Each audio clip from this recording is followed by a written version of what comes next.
Bom dia, meu amor. Segunda aula remota da nossa primeira semana de retorno à escola, né? Escola dentro de casa. Então vamos lá. Aula de hoje, ciências. Você pega o livro 1, a gente ainda está no livro 1, na aula de ciências, ok? Capítulo 3, a marcação do tempo. Página 30 e 31, certo? A abertura do capítulo. Então acompanhe com a tia a leitura. A cidade estava empolvorosa, a confusão, o burburinho, a inquietação espalhavam-se por todos os cantos. Nas lojas, nos bancos, nas fábricas, nas oficinas, em todos os lugares havia um conflito. O cansaço, o nervosismo, um pouco de medo tomavam conta de todos que vinham e chegavam ao fim do dia e os relógios marcando 10 minutos para as 5 horas. E nenhum fenômeno meteorológico diferente tinha acontecido. Quem duvidasse do horário, ali estavam os relógios para provar. Dezenas, centenas, milhares deles, a corda, a pilha, a peso, elétricos, mecânicos, de pulso, de bolso, de parede, despertadores, cronômetros, sempre marcando exatamente aquela mesma hora. E se houvesse ainda alguma dúvida, lá estavam os relógios da torre da igreja, do alto e na sua imponência, e o da prefeitura com toda a sua importância. O vice-prefeito, inquieto e assustado, deixou o diretor da escola e misturou-se ao povo que invadia as ruas. Onde ele iria encontrar um consertador do tempo? Então, esse texto aí mostra a euforia das pessoas, né, do dia a dia, como é um dia a dia normal, né, quando não há pandemia, né, todo mundo preocupado com os horários de trabalho, de escola, disso, daquilo, de médico, e a gente tem os horários a cumprir, e dentro desses horários fica aquele trânsito de pessoas, né, gente? E a gente olhando sempre pro relógio, porque a gente vive em função do tempo. Então, para iniciar, converse com o professor e os colegas sobre o texto e a imagem. Né? A gente já viu a imagem de vários reloginhos. A divisão do tempo sempre foi importante para o ser humano. Quais são os instrumentos que medem a passagem do tempo citados no texto?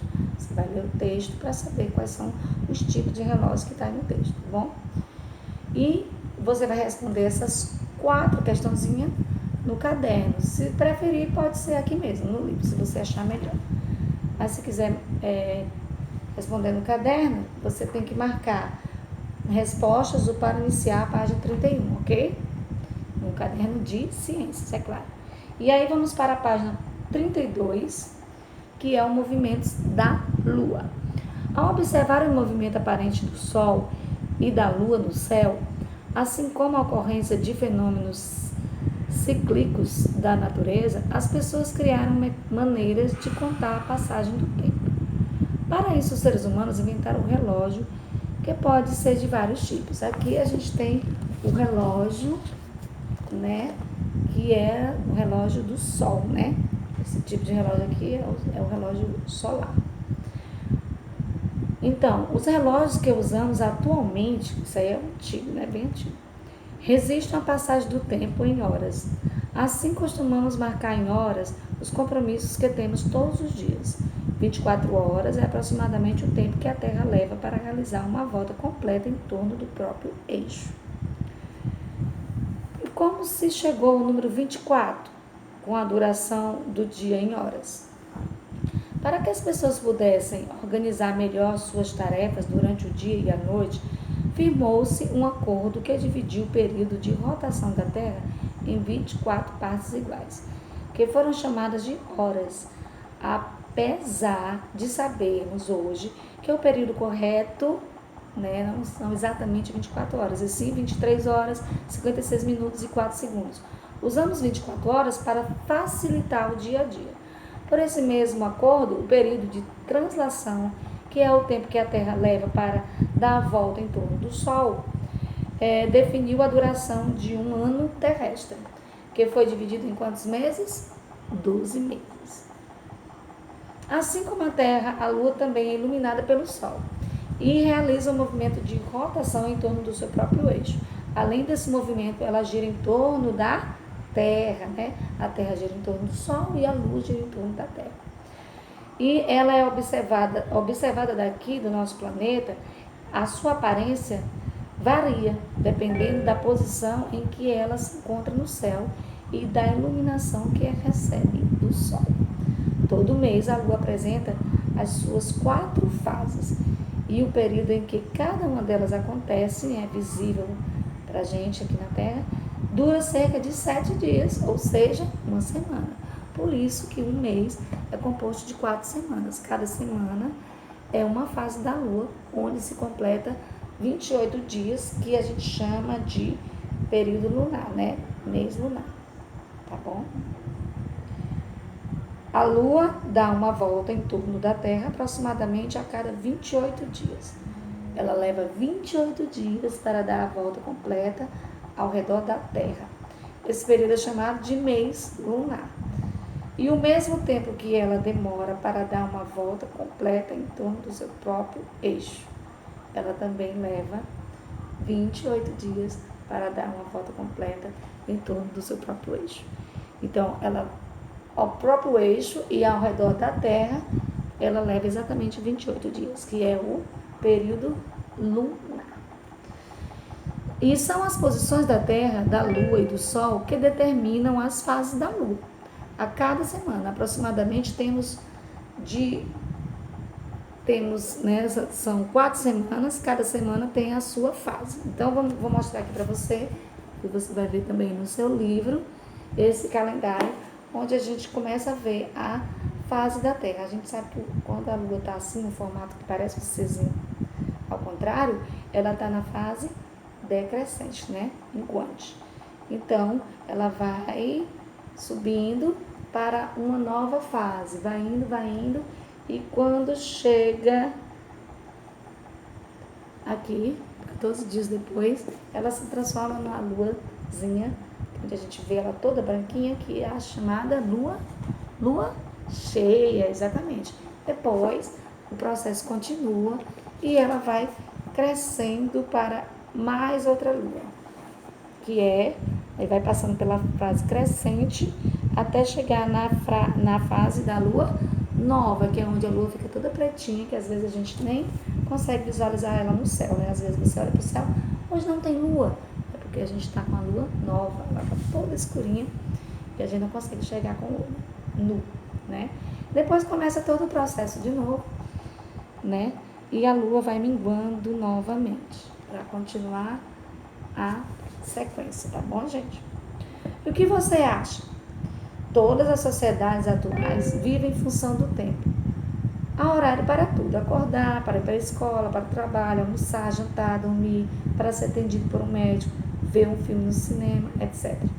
Então, o que você acha? Como seria viver sem marcar o tempo? O que você acha se a gente não conseguisse marcar o nosso tempo no dia a dia? Como seria o nosso dia? Você responde aí, tá bom? Onde tem pense e responda. Embaixo aqui da perguntinha, você já bota a sua opinião. Como você acha que seria esse dia? De você não estar marcando tempo de nada, vai fazer as atividades aleatoriamente. Como é que vai ficar esse seu dia, né? Então, vamos lá. Depois que você resolver isso aí, você vem para a página 34, 35, para resolver também. E aí, logo em seguida, nós vamos para calendários, tipos de calendários, tá bom? A sucessão dos dias e das noites e as fases da lua conduziram às noções de dia e de mês. A repetição desses ciclos, assim como as estações do ano, levou o ser humano a desenvolver o calendário. O calendário é uma das formas para medir a passagem do tempo, com base nos dias, nas semanas e nos meses. Existem 3 tipos de calendário, né? A tia está na página 36, tá certo? Acompanha comigo a leitura. Quais são os tipos de calendário que a gente conhece? Calendário solar, calendário lunar e o calendário lunisolar.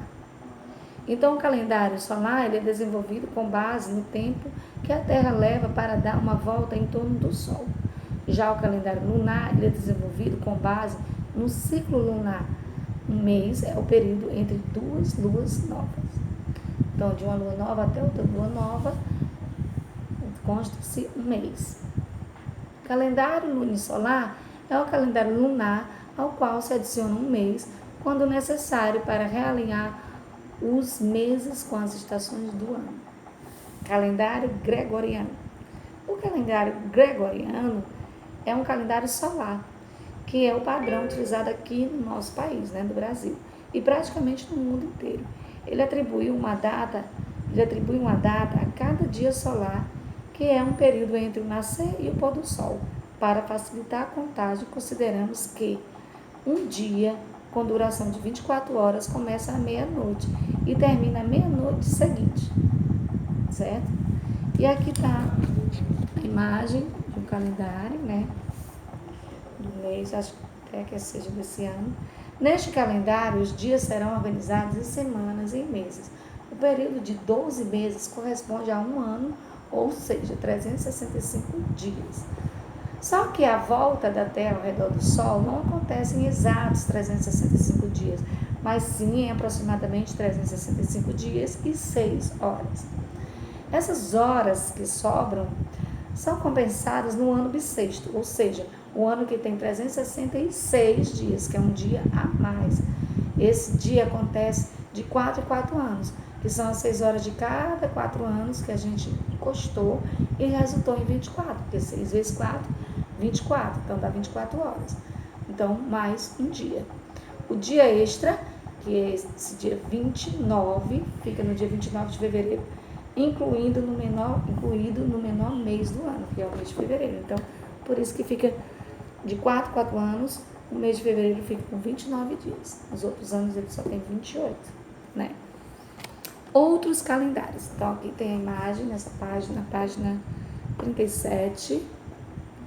Tem a imagem de mais 2 calendários. Aqui em cima é o calendário chinês e aqui embaixo é o calendário dos povos indígenas, certo? O calendário lunar é sincronizado com o movimento da Lua, fases lunares, que a gente acabou de ver ali as 4 fases. Um exemplo é o calendário islâmico. O mês no calendário islâmico começa quando a primeira linha da Lua nova é percebida no céu, depois do pôr do sol. Os meses podem ser de 29 ou 30 dias. E um ano islâmico tem 12 meses que somam 354 ou 355 dias. Portanto, o calendário islâmico tem 11 dias a menos que o calendário solar, o gregoriano, que é o que a gente usa. O calendário chinês é um dos mais antigos registros que há na história dos povos e é um calendário lunisolar. Para resolverem a diferença entre o ano solar, 365 dias, e o ano lunar, 364 ou 365 dias, os chineses adicionaram meses ao calendário em intervalos regulares de tempo. Assim, alguns anos podem ter 12 meses lunares ou 13 meses, com 383 dias ou 384 dias. O calendário chinês é usado para determinar datas festivas, como o Ano Novo Chinês e as fases da Lua. E o calendário gregoriano tem sido empregado para fins civis na sociedade moderna. Os calendários podem ser elaborados como visto com base nos ciclos dos astros celestes e nas tradições culturais dos respectivos povos. Assim também é com os calendários de alguns povos indígenas brasileiros, que levam em consideração a ocorrência de fenômenos naturais e o ciclo de vida que as plantas e os animais têm também, No calendário da comunidade indígena Tupi-Guarani, tem como principal referência as constelações no céu, que marcam o período das estações secas, das estações chuvosas. Além desses fenômenos meteorológicos, eles consideram o ciclo de vida de peixes e insetos e o calendário agrícola. Então, é esse calendáriozinho aqui que eu mostrei agora, que é dos povos indígenas. Aí depois você vem para essa página para resolver. Para resolver, página 38, 39, certo? E na 40, lê esse textozinho e responde aos itens A, B e C. Só que para você responder esses itens, você pode escolher o caderno, né? Ou pode fazer aqui mesmo. Mas se você achar preferível colocar no caderno, porque aqui o espaço é muito apertadinho, gente, você coloca assim, resposta da página 40, segunda questão, certo? Aí dá certo. Regionalize-se. A origem das festas juninas já fazem parte do calendário no Brasil e homenageiam 3 santos católicos. Você sabe quais são os santos? Santo Antônio, no dia 3 de junho, São João Batista, no dia 24 e São Pedro, no dia 29, não é isso? A gente já conhece essas, né, comemorações. No entanto, a origem da comemoração nessa época do ano é anterior à era cristã, quer dizer, bem mais antiga, né, gente? Desde a época cristã, antes da era cristã, que já existiam essas comemorações aí. No hemisfério norte, várias celebrações aconteciam durante o solstício de verão. O que é solstício de verão? É um período em que a duração do dia é mais longa no ano e marca o início da estação. Essa importante data astronômica marca o dia mais longo e a noite mais curta do ano, o que ocorre nos dias 21 ou 22 de junho no hemisfério norte. No hemisfério sul, a data marca o solstício de inverno, que é o nosso caso, né, gente? A gente mora na região sul, né? Hemisfério sul. Diversos povos da antiguidade aproveitavam a ocasião para celebrar a colheita. Nessas festas, a fertilidade da terra era celebrada com música, dança, comida e grandes fogueiras eram acesas para espantar os maus espíritos e reunir as pessoas. Os índios que habitavam nas terras brasileiras realizavam rituais para celebrar a agricultura nessa mesma época de junho, que era a época da colheita do milho, né? Com a chegada dos jesuítas, as festas se uniram e na culinária os pratos passaram a usar os alimentos nativos. A comida típica das festas é quase toda a base de grãos e raízes que os índios cultivavam, como o milho, né, que a gente acabou de falar, mas também tinha o amendoim, a batata doce, a mandioca. Hoje, as grandes festas juninas se concentram no Nordeste, com destaque para as cidades de Caruaru, Campina Grande. Nessa região, como é a seca, um problema grave, os nordestinos aproveitam as festividades para agradecer as chuvas raras na região, que servem para manter a agricultura. E aí você vai pesquisar uma curiosidade sobre a festa junina da sua região, aqui na região Nordeste, como, por exemplo, comidas típicas, vestimentas típicas, as danças e os ritmos dessas festas juninas, né? E aí você vai recortar as imagens, fazer ilustrações, né? Montar um varal de exposição com as suas descobertas. Esse varal você vai apresentar na próxima aula, tá bom? Na próxima aula a tia quer ver esse varal da página 40. Então dá uma circuladazinha aí, ó, aqui.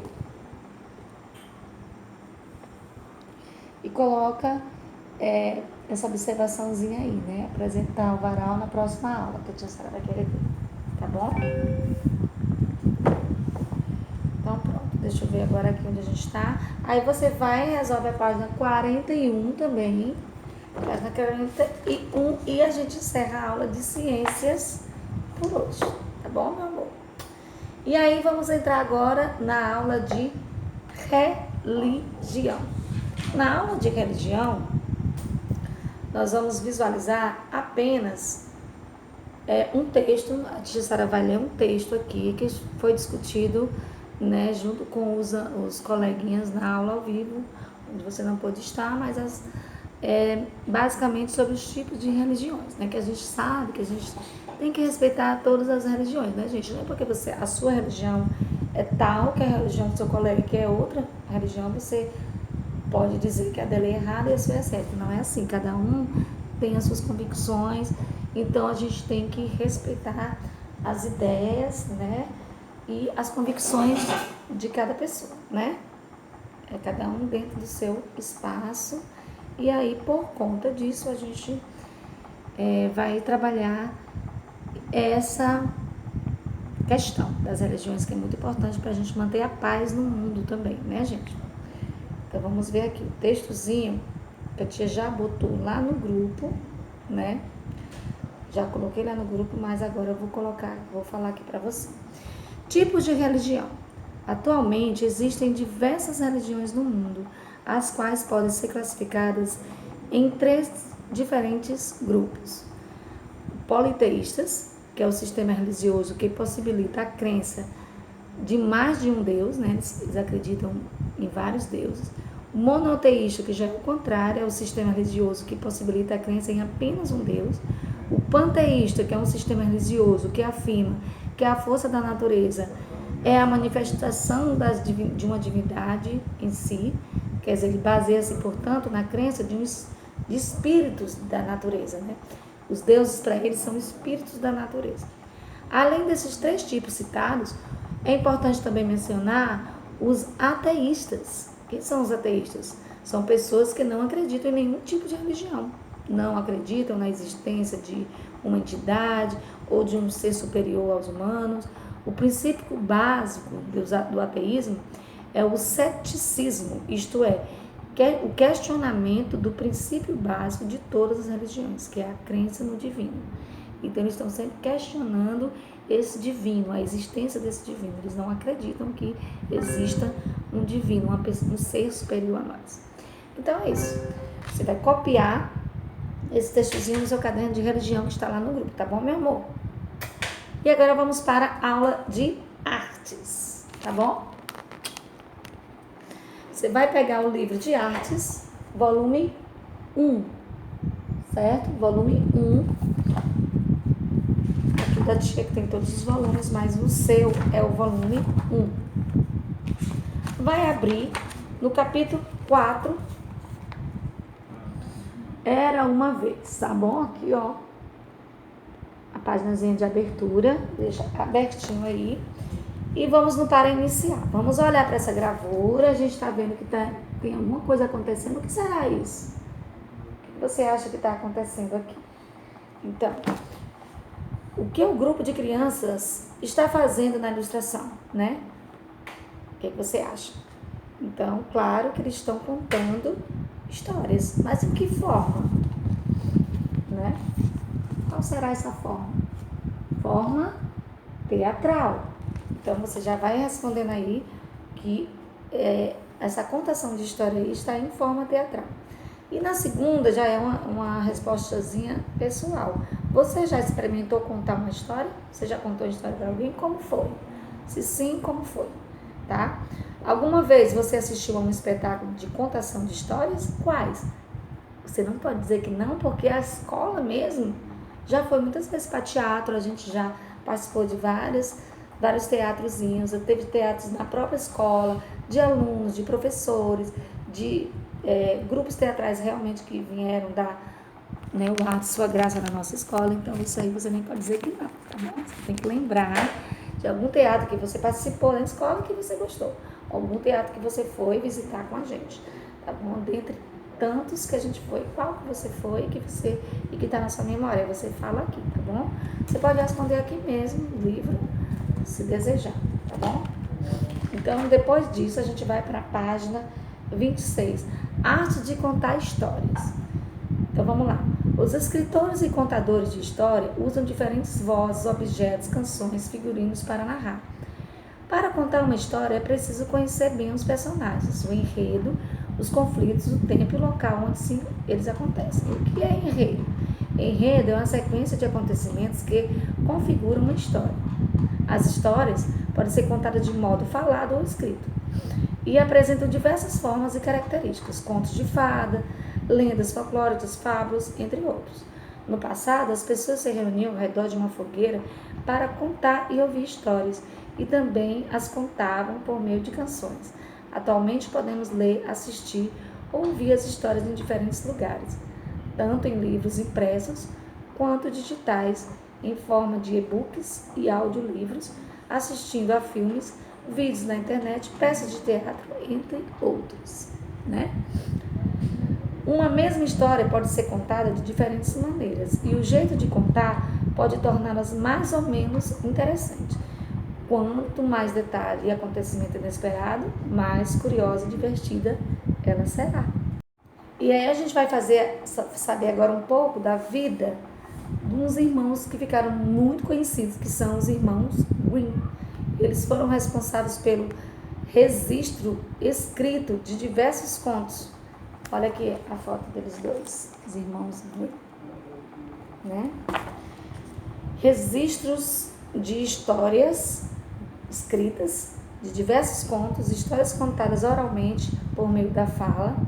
Atualmente, eles são dois dos mais conhecidos escritores da história do mundo. Entre os contos resgatados e recontados por esses irmãos estão Chapeuzinho Vermelho, Rapunzel, Cinderela e Branca de Neve. Claro que foram recontadas de uma forma mais amena, porque os irmãos Grimm, nas histórias deles, as primeiras histórias deles, tem muita coisa tensa, né, gente? Tem partes da história, tem cenas tenebrosas, perturbadoras. Então, para melhorar esse astral, já que é uma história voltada para o público infantil, os recontos das histórias deram amenizada nessas partes, tá bom? Não tiraram a essência da história, mas amenizaram muitas coisas. Então, esses irmãos, o irmão mais velho, que é o Jacob Grimm, nasceu em 1785 e o irmão mais novo nasceu no ano depois. Em 1786, eles nasceram e se criaram na Alemanha. Então, são alemães, né?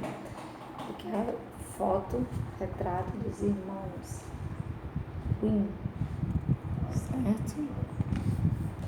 Depois que a gente vê essa paginazinha toda direitinho e a gente analisar tudo, vamos para a página 27, fazendo arte. Nesse fazendo arte, você vai me fazer só essa parte que eu te grifou aqui, ó.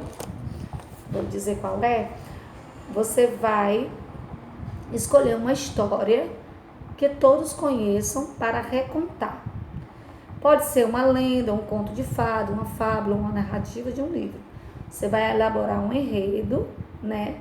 Vai contar só uma partezinha da história em áudio para colocar no nosso grupo, tá bom? Só que você tem que colocar o grupo hoje, tá bom, gente? Você vai estar esperando o seu áudio para dar uma analisada. Você vai interpretar a parte que você escolher da história, criando vozes e postura, né? Para poder a gente incorporar realmente o personagem da vida na história, colocando vozes, alterando as vozes dos personagens que você escolher, tá bom? Por exemplo, se você vai escolher a história do Chapeuzinho Vermelho, tem a menina, tem o lobo, né? Tem a vovó, então cada um tem uma voz diferente. Você vai ter que fazer a entonação das vozes adequadamente. É isso que a tia Sara quer ver no seu áudio. Então não é necessário ser a história completa. Você vai fazer uma parte da história que você achou mais interessante. Pode ser do conto, da fábula, tá bom? Pode ser uma narrativa de um livro. Você vai escolher mais uma parte da história onde a gente possa ver esse envolvimento das vozes, né? Para a gente ver como você vai se conectar com a sonoridade e como é que você vai utilizar a forma que você vai falar. Então é isso, tá bom? Arte em casa também, página 27, você vai fazer aqui, vai escolher um desses 3 temas para fazer uma historinha, montar uma historinha, certo? Criar um conflito na narrativa. Aí vamos para a página 28, inventando e contando histórias. Quando inventamos uma história, podemos usar como inspiração coisas que já aconteceram em nossa vida, sonhos que tivemos, misturar como elementos de nossa imaginação.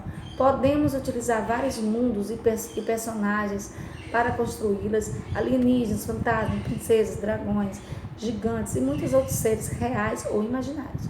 Existem também muitas possibilidades e tipos de histórias que podem ser contadas. Por exemplo, história de amor, de aventura, de mistério, de amizade, de terror, né?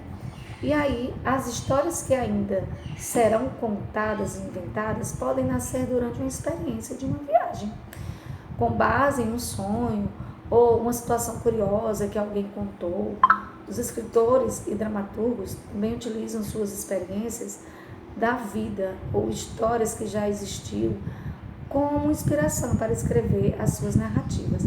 Eles precisam estar sempre abertos e dispostos a conhecer coisas novas, a conversar com pessoas novas, porque assim eles estarão pesquisando mais informações e vão ter muito mais conteúdo para a elaboração das histórias deles, né?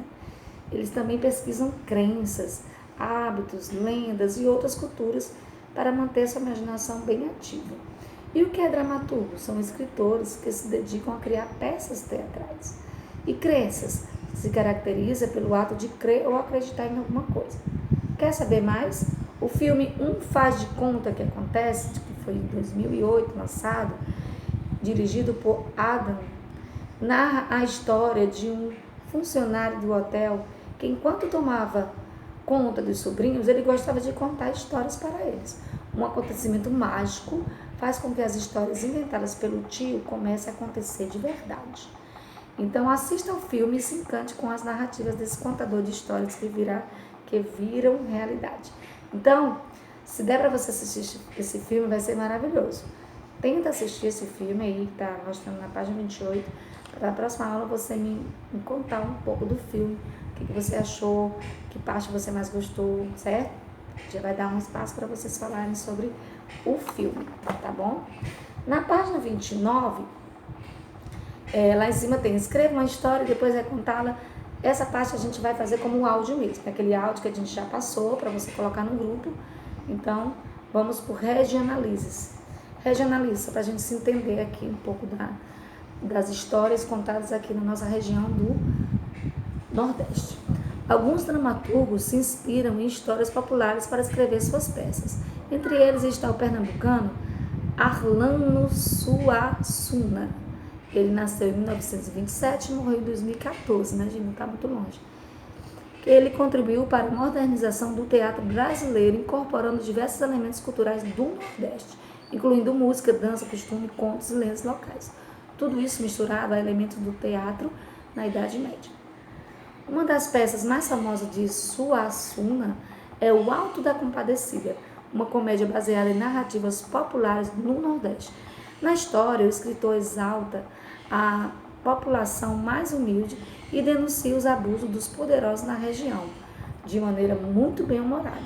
É muito legal, gente, essa história. A tia já leu, já assistiu esse filme. Vocês vão bolar de rir. Então, essa peça virou filme, né, que é O Alto da Compadecida. Então, foi dirigida por Guel Arraes. Então, assistam também, se possível. Vou colocar o link lá no grupo, já está no grupo o link. E aí você acessa o link do filmezinho, assiste, se puder. E na próxima aula eu vou querer que vocês me contem sobre os dois filmes, tá bom? Quem assistiu um, quem assistiu outro, quem assistiu os dois, melhor ainda. Cri-cri, a gente não vai fazer, vai pular e vamos pro Arte em Casa, onde tem aqui, relembre. Vamos ler a parte do relembre, na página 29. Relembre as sensações, emoções e descobertas que você viveu na atividade anterior e faça um registro da sua experiência. Bom, esse registro vai ser justamente o áudio que você vai me mandar no grupo, tá bom? E aí, para encerrar, você resolve essa página, que é a página 30, onde também tem relembrando e a autoavaliação. Você se autoavaliar, tá bom? Até a nossa próxima aula. Fique com Deus.